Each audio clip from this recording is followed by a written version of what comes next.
name's Jessica Vitale, and I'm registered dietitian with the Brooklyn Hospital Center. And today I'm going to cook for you a coconut chicken stew, which has onions and carrots with fresh thyme. We're going to have some potato in here. And I've got chicken breast. Usually I make it with chicken thighs, but today they were out of chicken thighs, so we're using chicken breast. I've got some fresh coconut milk. I've got unsalted chicken stock, and I've got cumin, fresh ginger, and bay leaves, as well as some Himalayan sea salt and some black pepper. A little avocado oil and some honey for sweetening. And those are the ingredients that are going to go into this.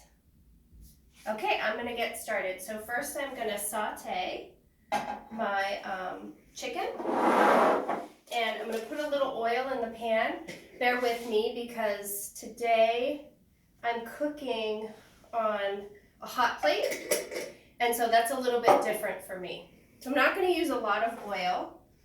I'm just going to spread it around and coat the pan.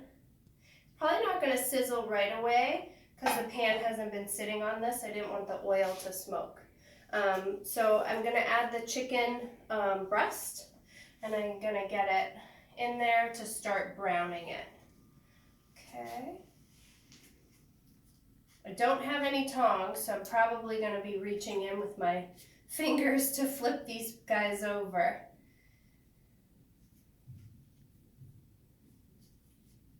Okay, we'll start there, and then I'll cut some more of the, I'm going to turn this up.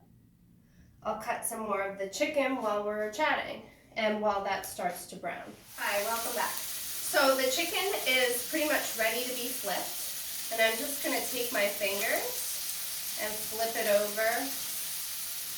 So we don't have to cook the chicken all the way through. We're going to cook the chicken most of the way through. You don't have to salt and pepper it. You can if you want to before you put it in, but I usually don't. So next what we're going to do is we're going to transfer the cooked chicken into the stock pot. And what we're going to do when that happens is we're going to start cooking the stew. I like to brown the chicken first because I think it gives a lot of nice flavor to the chicken to brown it. Sometimes this is a very good recipe that you can transfer into a crock pot as well. So you can brown all the chicken in the pan first, transfer it into the crock pot with the vegetables and the stock, and then just let it sit for 4 hours on high, and it's ready to go. But you can also do it on top of the stove top if you want it ready sooner, in about an hour, I'd say.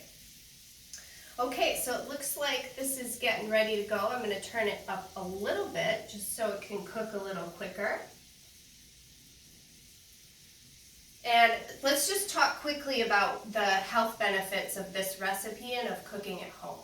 So one of the best things about cooking at home is you're not going to have a lot of salt in the foods, especially if you're choosing low sodium ingredients like unsalted chicken stock, as well as adding your own salt to the food that you're cooking with, and using salt-free seasonings like the ones that I mentioned earlier and the ones that go in this recipe.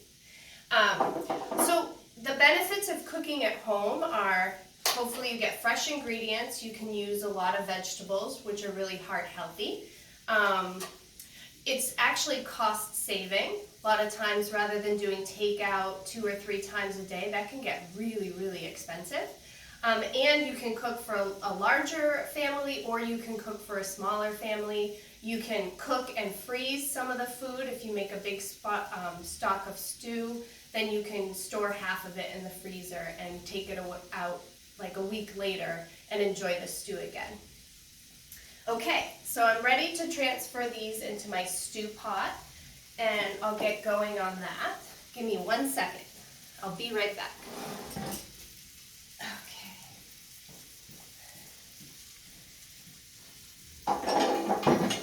There we go. This is a great preheat Dutch oven. All right, so I'm gonna pick this up and just transfer them in. And I'm gonna keep them nice and hot by putting the lid back on. And then I'm gonna go round 2 for the chicken brownie. And lid on. Here we go. And you can see how much oil I used. I used very little. So apart from the coconut milk, and apart from the fat that's in the chicken breast, which is also very little, this is not a very high fat recipe. If I was using chicken thighs, I would be cutting off the white fat. As you can see on this piece of chicken here, there's a little bit of white fat right here. That's called saturated fat. That's the type of fat that can lead to heart disease over time. We want to try to avoid using this type of eating a lot of foods with this solid fat. So you want to try to trim your meats as much as you can so that you avoid getting a lot of that solid fat. And I do like to use kind of bigger pieces of chicken in my stew. 1, because it's a stew. And 2, because when you're cooking it, you can kind of, when you're eating it, you can kind of break the pieces apart a little bit with your spoon if you want a smaller piece, or you can use a bigger piece.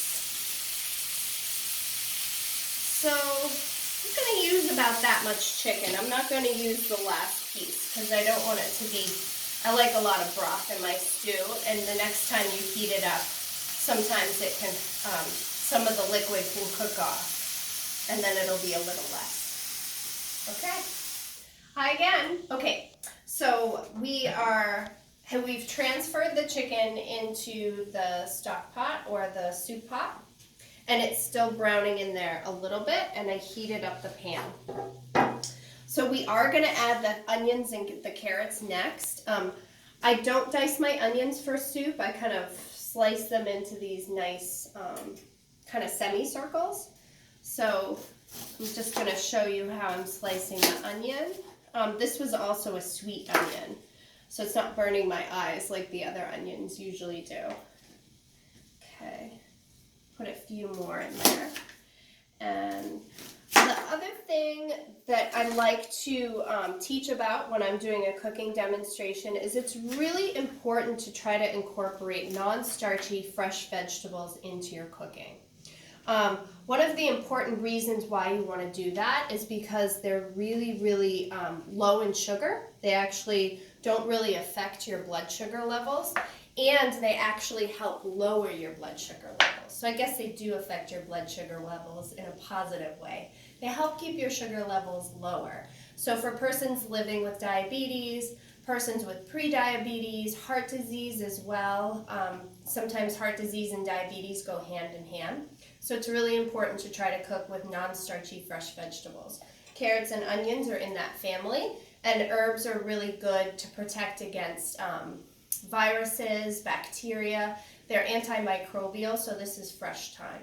So I'm going to put these vegetables in, and I'm just going to saute them with the chicken for a little bit. So we've got the carrots and the onions cooking in the pan, and it's all the way up on high, and we're just going to start to get a little bit of flavor, and we're looking for the onions to become translucent, and that's when we know it's about time to add the stock. So I'm going to add my fresh pepper now, and I like fresh ground. Just because I like different variations in how coarse and how fine the pepper is, and a lot of times now at the grocery store they sell these nice pepper grinders that you can just buy, and I get the mixed colored peppercorns. So I'm a pepper girl, I like a lot. Next, I'm going to add some bay leaves. So bay leaves are really a good way to add a lot of flavor. You're not going to eat them. They're actually a little too hard to eat, but they add a lot of flavor. They're a pretty tough leaf. So you're just going to add about 3 or 4. These little pieces here that are broken, I usually don't add because I don't want somebody to eat them. Because those leaves are little, I'm going to add a few more in there, and especially because it's a big pot of stew. Then I've got my ginger. So ginger is a pretty potent spice. It adds a lot of flavor. So I'm not going to add so much of it. Some people find it a little too spicy, like my son. So I have to hide the benefits of ginger while not having it overpower. So it's a little bit less than a teaspoon. And when we're talking about teaspoons, this is really important to notate that this is a teaspoon. When they're talking about a teaspoon of sugar or a teaspoon of honey, this is a teaspoon, not the one that you use to eat your soup or your yogurt with in the morning. So it's a little bit smaller probably. That's a measuring teaspoon. Then I'm going to add my cumin. So cumin is a great spice. It's a really pretty color. And I'm going to add about a tablespoon of this because I like a lot of cumin. There was one ingredient that I forgot for this recipe is turmeric. And turmeric is that beautiful yellow spice that they use to make curry. So it is good with turmeric. So next time I'll try to remember it. So I'm going to pick the pot up. It's not too heavy. I'm just going to give it a little toss and a little shake to coat the ingredients. And then I'm going to go for my salt. So this is a Himalayan sea salt. That's a pink salt. You know, a lot of people ask me about salt. Salt is salt, right? Salt is sodium chloride. And so it is something that's added in a lot of different things that you usually buy at the store in packages, okay? So it's something that you want to be cautious with. A teaspoon of salt has about 2,000 milligrams of sodium. And that's how much a person wants to have in the day. A lot of packaged ingredients like canned tomato sauces or jars of tomato sauce, sausages, hot dogs, deli meats, canned vegetables, boxed cereals, boxed crackers, boxed cakes. Those are the things that have a lot of sodium in them. When you're cooking something like this, the only salt that's gone into here so far is the salt that I just put in. And you can salt to taste. So I usually salt in the beginning when I'm cooking, and then I salt a little bit in the process of cooking after I've tasted it to see if it needs a little bit more or if it needs a little less. So the only spoon I have right now is a ladle, so I'm going to give this a stir. And it's starting to smell really, really good. And it's getting ready to be at that point where I can add the chicken stock. I just want to give the carrots and the onion a little bit more time to cook. Okay, so I'm going to let them cook for a little. Okay, so next we're going to check on the cooking vegetables and the chicken with the spices. And I like to cook the chicken and the vegetables with the herbs and the spices because it really makes a nice aromatic flavor, as well as just kind of lets those infuse into the foods for a nice flavor. So what I'm going to do next is I'm going to take my tablespoon and pour a little honey in there. And a lot of people are like, oh, she's adding honey. Well, I thought that was sugar that's not so good for the body. But the thing is that we're trying to add different flavor, and this is going to be a really, not a very high carbohydrate meal. And when we think about an entire stock of stew, a tablespoon of honey distributed over like about 6 or 7 bowls of stew, it's not going to really be that much carbohydrate. A lot of people ask me about honey as being a food that potentially could replace sugar, and it can replace sugar. Carbohydrates, simple sugars can be part of a person's meal during the day. However, just to be aware that honey actually has more calories per serving than a teaspoon of sugar. A teaspoon of sugar has 16 calories. Let's see how many a teaspoon of honey has. Well, a tablespoon of honey has 17 grams of sugar. So, but 60 calories. So it is more calorie dense. This has more calories. A teaspoon of sugar, there's 3 teaspoons and 1 tablespoon, so 16, 32, 46. So it'd be 46, right? Yeah, 48 in a tablespoon of sugar. So next I'm going to put in my coconut milk, which is so delicious. Coconut milk is actually adds a lot of flavor, but it is high in saturated fat. A lot of people think when they're replacing their oil with coconut oil that they're doing something really healthy for their body.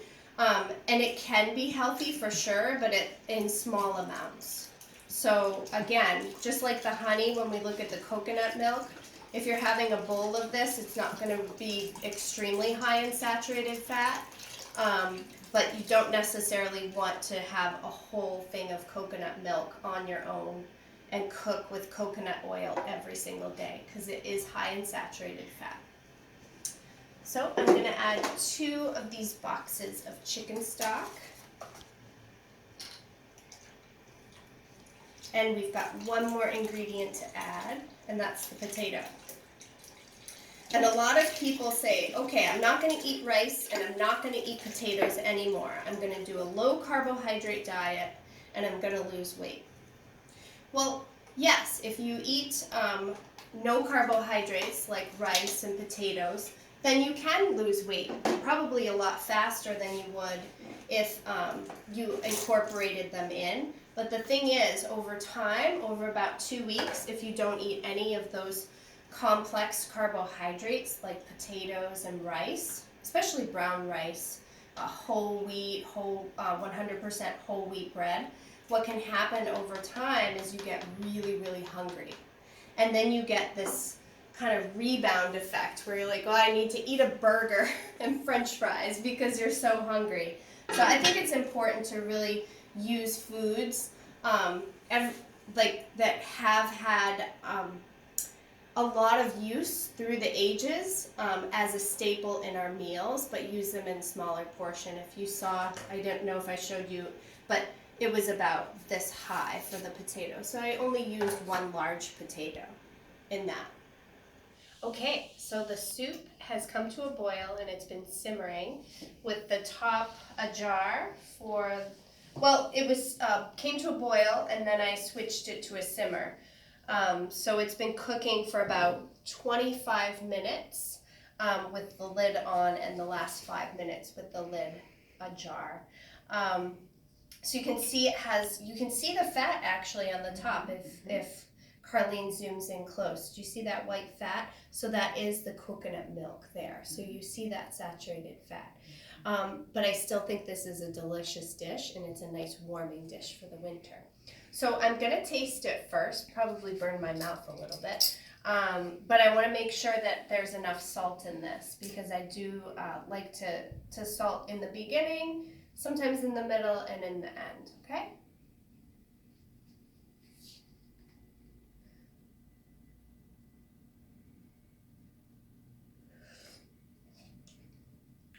It's good. I think it's actually delicious, and I don't think it needs any more, so I'm going to leave it as it is. Excuse me. So, I'm going to get a taste tester to see if it's as delicious to somebody else as it is to me. So, we've got these beautiful chunks of potato and carrot, and the nice slivers of onion in there. It's got a pretty color. Remember I said that I forgot the turmeric, so probably remember to get that ingredient that makes it that beautiful yellow color. And in fact, when people are smelling this today, they say that they're smelling curry. And my sweater smells like curry. So because of the cumin, there is some curry in there. So I'm going to set that to cool a little bit and wait for my wait and go get my taste tester. So we'll be back. Hey, so I found a taste tester.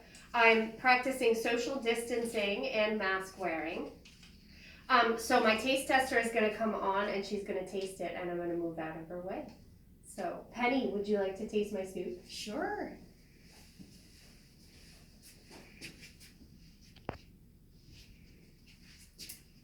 Looks good.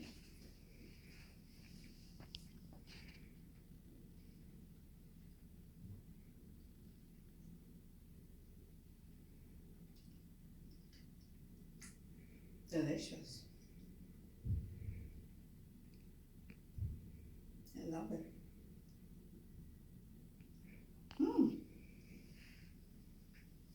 What do you like about it? Well, I don't like a lot of salt. So it's just perfect in that area. It's not salty, it's not too hot in terms of peppery. Mm-hmm. Yeah, and the coconut milk gives it a nice Caribbean flavor.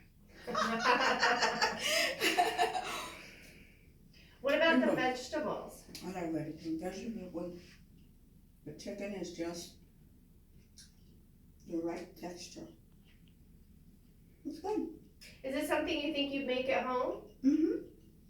Well, I hope this recipe and cooking demonstration inspire you to go home and cook this soup or another soup or something else on your stove, on your hot plate, and in your oven. Because if you do it, it's so much healthier for you. Thank you. Bye.